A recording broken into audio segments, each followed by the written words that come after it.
It came in a pale blue envelope, thick paper with delicate embossed edges, the kind of stationery that whispers wealth. I remember turning it over in my hands like it was a snow globe from another world, elegant, distant, cold. My wife, Margaret, sat across the kitchen table with her coffee, watching me with furrowed brows. Neither of us had received a call, a message, or even a hint of this moment. Just the envelope. When I opened it, the inside sparkled with printed gold. Please save the date for the wedding of Lillian Grace Carr and Jonathan Alexander Worthington III.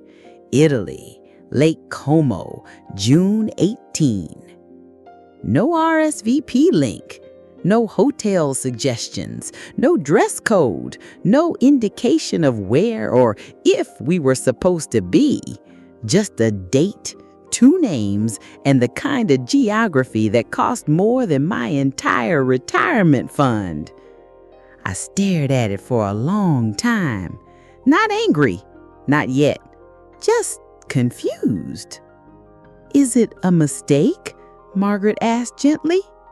I don't know, I replied. My daughter, our daughter, hadn't spoken much about the wedding. We knew she was engaged, knew she'd met him at university, knew he came from money. The kind of money that doesn't wear logos because everyone already knows the brands. We'd never met his parents. In fact, I don't think Lillian ever wanted us to. The silence between us that morning stretched long. Margaret turned the card over, then over again, as if an invitation might materialize if she looked hard enough. There's no contact info, she finally said. Not even a return address. I nodded, already searching my email. Nothing. No follow-up. No online registry, no bridal shower, no itinerary, just this placeholder.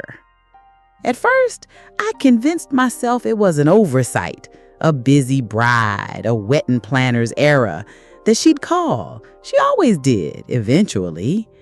But days passed, then weeks, and one afternoon, I saw a photo of her dress on Instagram. Lillian, smiling, backlit by sunset, posing in a boutique with a caption, "Found the one, next stop forever." Dozens of comments, hundreds of likes. No tag for her mother, no tag for me.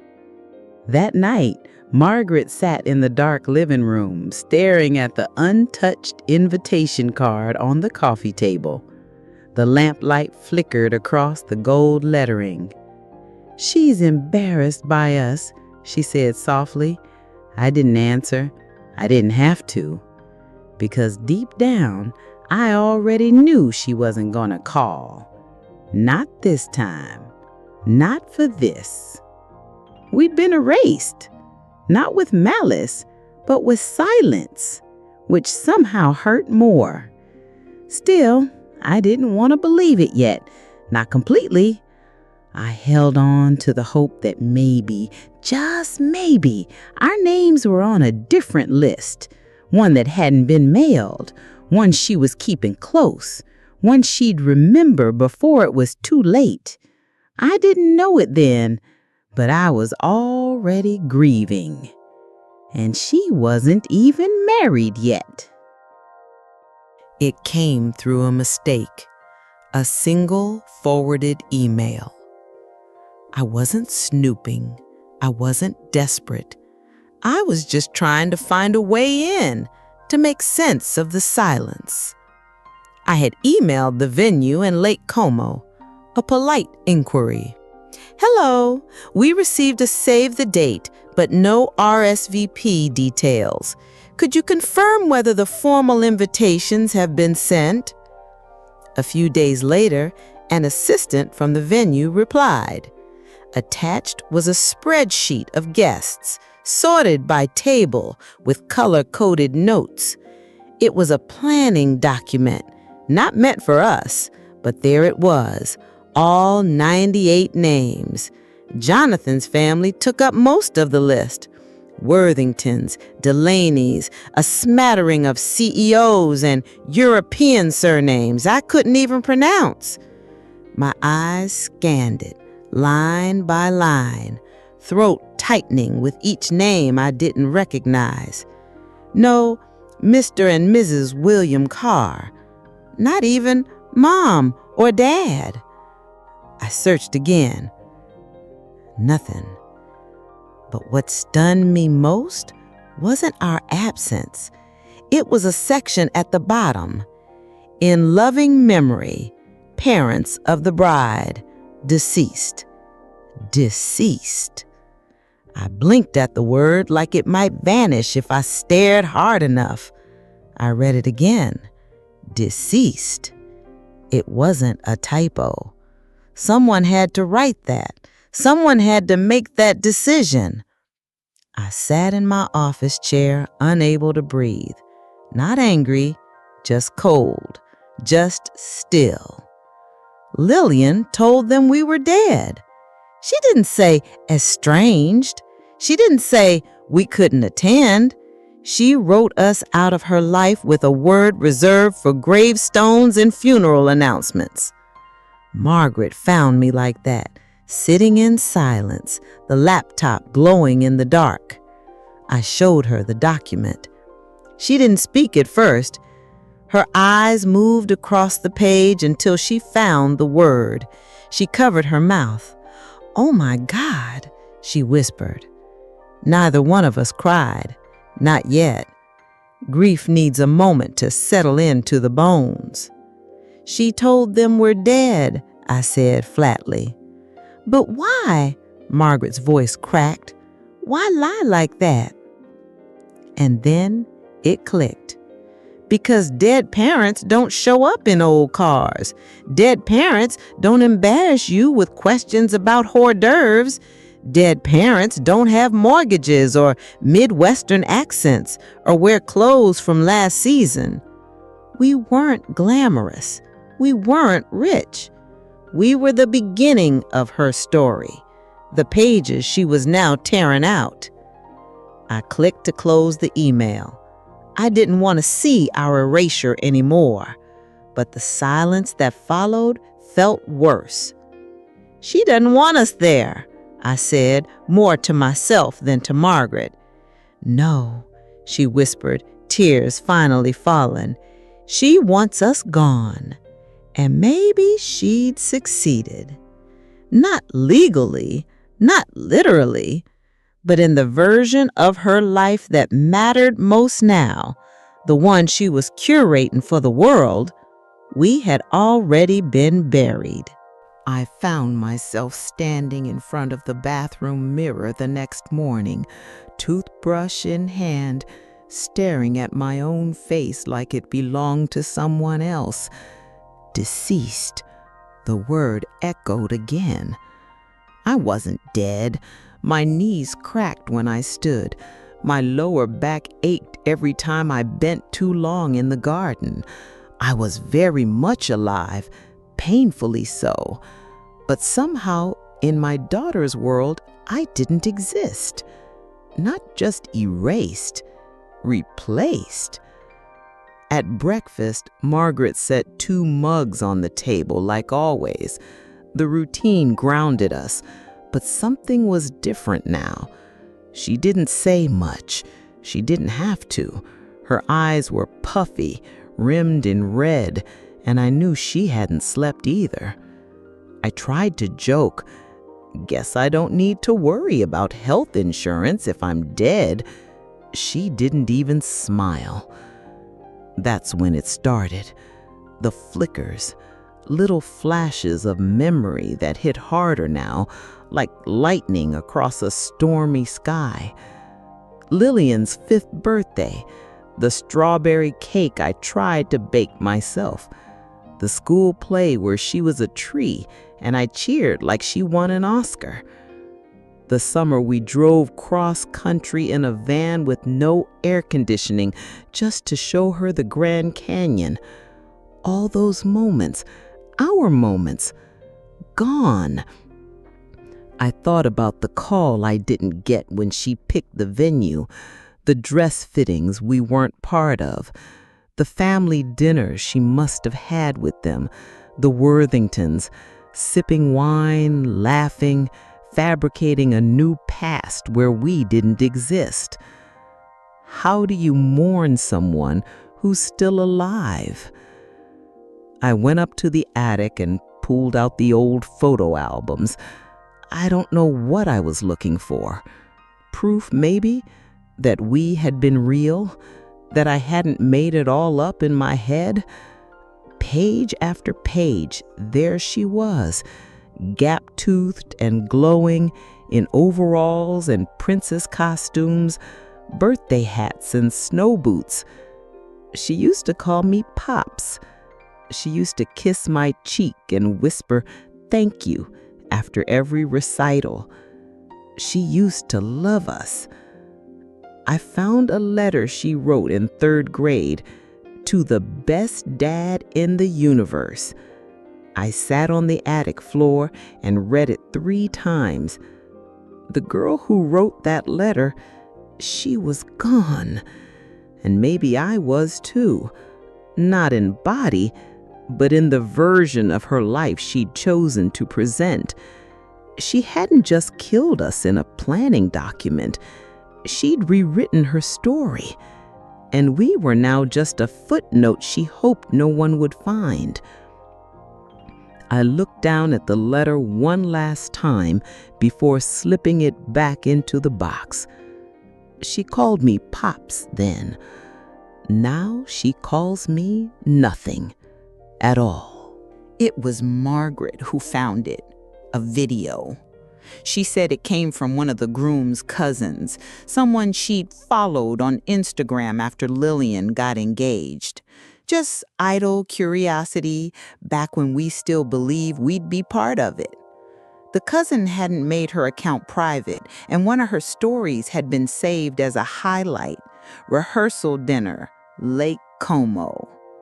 Margaret called me into the room. Her hands were shaking as she held her phone. "You need to see this." The video began with soft piano music. Candlelight flickered on elegant faces seated around a long table dressed in white roses and crystal. The camera panned slowly until it landed on Lillian, sitting between Jonathan and his mother, wearing a silk dress and a smile I barely recognized. Then someone stood up to speak. "To our beautiful couple," he said, "and to those who couldn't be with us tonight, especially Lillian's parents, who I know are watching from above." My ears rang. The room went quiet in the video, a moment of silence. Then Lillian lowered her head and dabbed her eyes with a cloth napkin, as if she were mourning us, as if we were actually gone. The applause came next, polite, respectful. Someone raised a glass. Lillian smiled again, soft, grateful, and took a sip of wine. I stood frozen in the center of our living room, the video burning into my mind. Margaret sat back in her chair, her face drained of all color. "She let them believe we're dead," I said quietly. "She didn't correct them. She played along. She cried, Will. She cried for us." I didn't speak. I couldn't. Because in that moment, it wasn't just about an RSVP or a missing seat at a wedding. It was something deeper, colder, like watching your own child carve your name into a gravestone you hadn't earned yet. I tried to imagine what had led her there. Was it shame? Embarrassment? Was she afraid we'd show up in off-the-rack suits, ask too many questions, mispronounce the wine list? Or was it easier to start over with no past at all? I went out to the porch and sat with the silence. The breeze stirred the wind chimes. Somewhere down the street, kids rode their bikes. It was a normal evening in a neighborhood we'd worked our whole lives to keep. But inside our home, the one she grew up in, a video played where our daughter mourned us like ghosts. "She buried us," I whispered to no one. "Not with shovels, not with earth, but with applause." And we were supposed to clap along. The next morning, I stood in front of the fireplace, staring at a photo we hadn't dusted in months. It was Lillian's high school graduation. Margaret and I were on either side of her, arms wrapped tight around our daughter, faces full of pride. She wore that lopsided cap, holding her diploma like it was gold. That smile, wide and genuine, lit the whole frame. There were no Worthingtons in that picture, no curated captions, no vineyards or destination weddings. Just the three of us, wrapped in the warmth of a simpler life. I took the photo down and wiped the glass. Margaret walked in, holding her coffee in both hands like it was the only thing anchoring her. She watched me for a moment. "Are we still going to send a gift?" I paused. "Do people send presents to funerals?" Her eyes tightened at the corners. "Sorry," I said. "That wasn't fair." No, it was honest.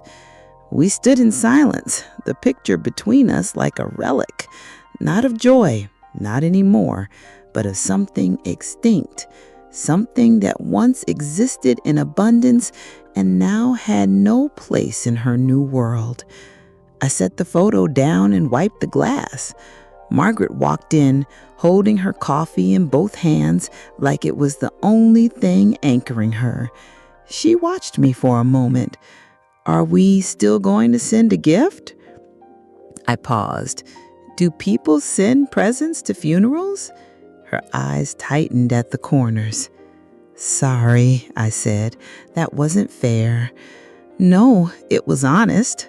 We stood in silence, the picture between us like a relic, not of joy, not anymore, but of something extinct, something that once existed in abundance and now had no place in her new world. I set the photo down and walked over to my desk. I opened the drawer where I kept old letters, report cards, and one particularly battered Father's Day card that said, "My dad is my hero," drawn in shaky colored pencil when she was maybe 8. I had held on to that card for 20 years, through career changes, financial struggles, medical scares. That card reminded me who I was, who she thought I was. Now I held it and wondered if she remembered writing it, or if that little girl had been buried long before we were. "I want to send something," I finally said. Margaret looked up, surprised. But not money, not silverware, not a check. She waited. "I want to send a photo of her 5th birthday, the one where she wore the pink tutu, and we made cupcakes that fell in the middle." Margaret's mouth parted slightly, as if the air had left her. "I want to frame it," I said, "with a note, just one line." She nodded slowly. "What would it say?" "From the parents who were always there." I didn't need to say more. Margaret walked over, leaned her head against my shoulder, and we stood like that, still, silent, together. We didn't know what it would do, if she'd see it, if she'd tear it apart, if she'd laugh. But we knew one thing: if she was going to rewrite us out of her story, we'd remind her of the pages she forgot to burn. We mailed the frame 2 days later. No return address, no signature, just a tracking number and a line inside the envelope: "From the parents who were always there." Margaret insisted on wrapping it herself, using that old floral paper she'd saved from Christmases long past. It felt too cheerful, too soft for what we were sending. But maybe that was the point. There was nothing bitter in the gift, only truth. Unapologetic, quiet, devastating truth. Then we waited. No call, no message, no angry email. Nothing. At first, we assumed the silence was strategy, a delay in customs perhaps, or a quiet panic behind the scenes. Surely someone had opened it. Perhaps Jonathan, or his mother, or the planner. Someone had to have seen the picture, seen her 5 years old, grinning with icing on her cheeks and our tired, joyful faces beside her. Someone had to have asked, "Who are they?" But the phone didn't ring. Margaret started checking the mailbox twice a day. She didn't say she was waiting for anything, but I could tell. She folded laundry near the window now, cooked with the curtains open, always listening. And I started walking again. Early mornings, before the neighborhood filled with leaf blowers and dogs, I would walk past the houses I'd known for years. Some had been here as long as we had. Others were new, young couples with strollers, parents walking sleepy toddlers to daycare. I used to imagine Lillian here, married, living nearby, stopping by with a casserole or to borrow a hammer, grandkids on the swing we never took down in the backyard. But now that fantasy felt absurd, childish. She hadn't just left, she had cut. One morning, as I walked past the Hendersons' place, I saw their daughter waving from her car. She was back in town, visiting. Her father stood on the lawn in his slippers, holding a cup of coffee, grinning from ear to ear. I turned away quickly before he could see the look in my eyes. It wasn't envy, not exactly, more like mourning. Not for what I lost, but for what I had imagined too long. Later that evening, Margaret brought in the mail. One envelope, no handwriting, just a white card printed cold and professional. "Thank you for the gift. We received it. From Lillian and Jonathan." That was it. No mention of the photo, no warmth, no curiosity, not even a line about the note we had written by hand. I read it twice, then set it on the table. Margaret didn't cry this time. She just stared at it like a medical report confirming a diagnosis she'd already suspected. "She didn't write that," she said. "No," I agreed, but she approved it. We didn't speak again that night. We didn't need to. Some silences are louder than screams. We were halfway through reheating leftovers when Margaret set down her fork and asked, "What happens now?" I didn't answer right away. The truth was, I didn't know. There's no handbook for being exiled from your own child's life. No grief group for parents who've been mourned while still breathing. She pushed her peas around the plate and said it again, quieter. "What do we do now, Will?" I took a sip of water to stall. It tasted like nothing. "She made her choice," I finally said. "Now we make ours." Margaret looked up. Her eyes weren't angry, just tired. She was our only child. The word "only" hit hard. It always did. We had wanted more once. 2, maybe 3. But life, miscarriages, money, timing had other plans. And so we poured everything into Lillian. Every ounce of love, every dollar, every dream. And now she was someone else's daughter.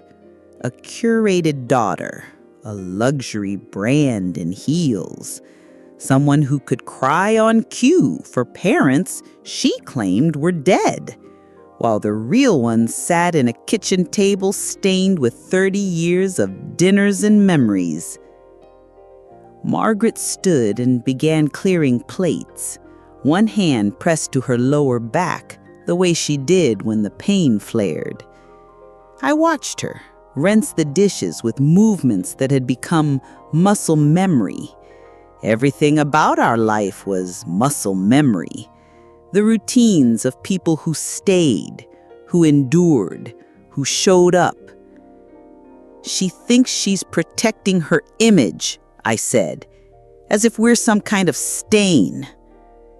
She didn't respond. "We don't understand what she gave up." "She doesn't want to understand," she corrected gently. We stood in the kitchen, the faucet dripping, the clock ticking too loudly. I looked at her and realized what I needed to do. "She wants distance?" I said. "Let's give it to her." Margaret turned, towel in hand. "You mean no more messages? No more gifts? No more answers?" "She made her choice. It's time we make ours." She folded the towel slowly, deliberately. Then she nodded. We went upstairs in silence that night. But it wasn't the silence of grief anymore. It was the silence of resolve. Something had shifted. And when I woke the next morning, it was still there. That sharp, painful clarity, like setting a broken bone. It hurts, but you know it's the only way it might heal right. She had tried to erase us, but we were still here, still standing, still loving her. From a distance, she chose. It was a Thursday afternoon. The sun was out, the air too warm for October. I had just come in from trimming the hedges when I heard the tires on gravel, fast, agitated. Margaret peeked through the curtain before I reached the door. "It's her," she whispered. "She's here." My heart stopped. In the driveway, Lillian stood outside a sleek black rental car, her heels clicking against the pavement like punctuation marks to an argument that hadn't started yet. Her hair was perfect, makeup barely moved by the drive. But her eyes, they were different, wide, sharp, angry. And she wasn't alone. Peter, Jonathan. He stood beside her like a statue in a tailored suit, arms crossed, mouth set in a tight line. The same man who toasted our memory with expensive champagne now stared at the house his wife pretended never existed. The doorbell rang once, then twice, then 3 times fast. Margaret froze. I moved to the door, my stomach tight, breath shallow. When I opened it, Lillian didn't waste time. "You had no right." Her voice was low but laced with venom, a whisper that wanted to scream. "No right to what?" I asked calmly. "You had no right to send that picture, to humiliate me." Jonathan said nothing. His eyes flicked between us like a lawyer gauging damage control. Margaret stepped beside me. "We didn't send it to humiliate you. We sent it to remind you." "Remind me of what?" Lillian snapped. "That I came from a house with mismatched dishes? that I was raised by people who think sending an old photo is an appropriate wedding gift. I inhaled slowly. Remind you that we existed. Jonathan finally spoke. Look, this is clearly a family matter, but it put us in a very difficult position. I turned to him. It's only difficult if you believed her. He had the decency to lower his eyes. Lillian's jaw tightened. You don't understand the circles I'm in now, the expectations, the image I've built. No, we don't understand pretending your parents are dead. That one's still new to us. She flinched. Margaret reached for my hand. We came to your recitals. We drove you to ballet. We stayed up with you when you were sick. I sold your prom dress when we couldn't afford the one you wanted. And you thanked us by burying us in front of a room full of strangers. Lillian's voice shook. I never asked you to do those things. There it was, the crack in the porcelain. Jonathan touched her arm. Maybe we should go. She pulled away. Not yet. I stepped forward. You came here for something. Say it. She paused. Then, I want you to promise you won't interfere again. No more surprises. No more stories. No more guilt trips. I nodded once. You don't have to worry, I said. The story ends here. She blinked once, twice, but said nothing more. She turned, heels striking the porch like hammers. They drove away without another word. We watched them disappear into the street. And just like that, we were dead again. But this time, we buried the relationship ourselves. The house was quiet after she left. Too quiet.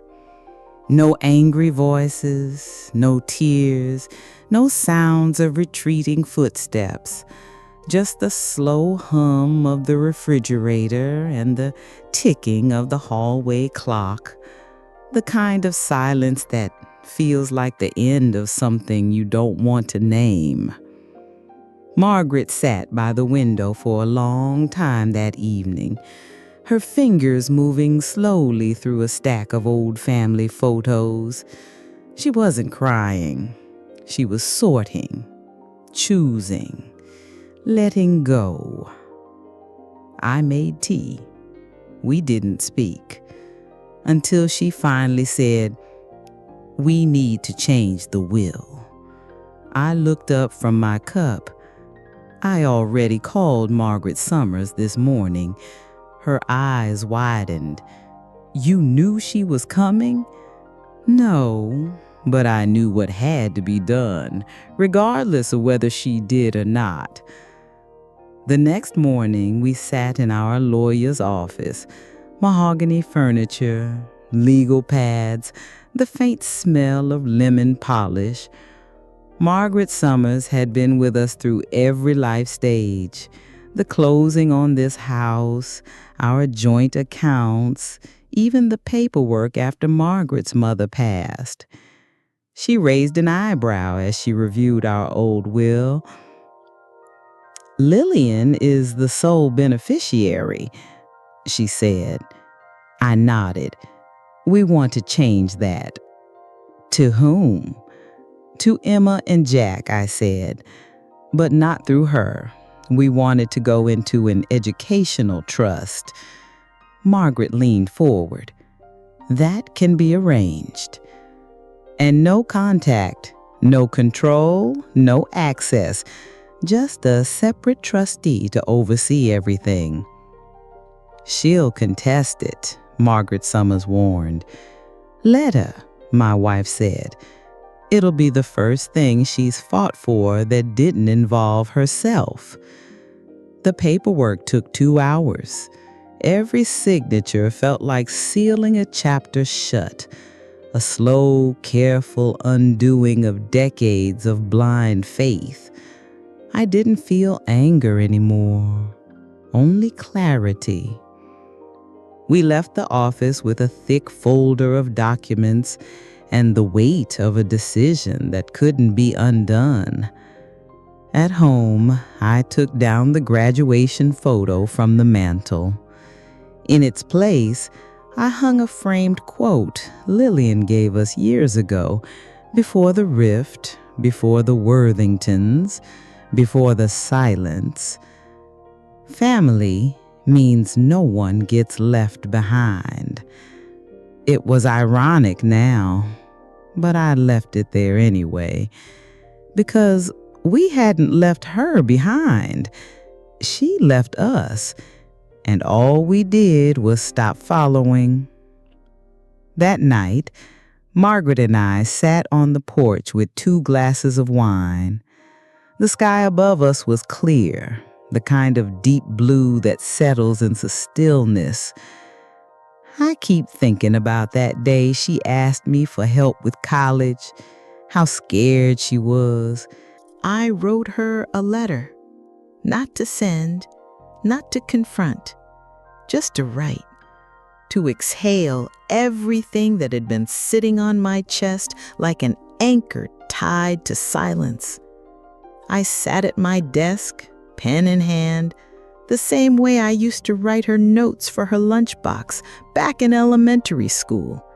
"You're doing great. Don't forget to smile. Proud of you always." Now I began. "Dear Lillian, you were born on a Tuesday afternoon. It rained that day, but when they placed you in my arms, I swore I saw sunlight. You were perfect, pink and furious and loud, and from that day on, we belong to you. We gave you everything we had, not because we expected anything back, but because it felt like breathing. You were the center of our world. We made mistakes. We weren't rich. We didn't know the language of privilege or refinement, but we loved you with a kind of love that doesn't need polish. You erased us. You told strangers we were gone. And maybe, in the version of yourself you've built, we are. But I need you to know something. We're still here. Not waiting, not hoping, just here, living the rest of our days with quiet, with peace, and without apology. We forgive you, not because you asked, but because we can't carry this forever. And if the day ever comes when your image cracks and you're ready to remember who you really are, we'll still be in that memory. Not perfect, not rich, but real. Love, Dad. I folded the letter and placed it in a small wooden box on the shelf behind my desk, right next to her Father's Day cards and the macaroni art she made in 2nd grade. Margaret found me there and sat on the arm of the chair, resting her hand on my shoulder. "You wrote it?" I nodded. "Did you send it?" "No," I said. "Some things aren't meant to be opened." Outside, the neighbors were putting up lights for the holidays. Children's laughter echoed down the street. It didn't sting anymore. It just was. A few days later, we received another letter. Not from her, from the bank. A charge attempt from her old authorized card. Declined, frozen, protected. The boundary held. We spent that evening making dinner, music playing low in the kitchen. The smell of rosemary and roasted potatoes filled the air. For the first time in years, I wasn't waiting for a phone call or apology or catastrophe. I was just living. Not because I stopped loving her, but because I finally started loving myself again. Some stories don't end in reunions. Some don't end. If this story touched something in you, share your thoughts below. Have you ever been forgotten by someone you'd have given everything for? Subscribe to the channel for more real, raw, and unforgettable stories like this one. Your voice matters here, and you are not alone. We post new stories every week. Stories that remind us of what we've lost, what we've learned, and what we still hold on to.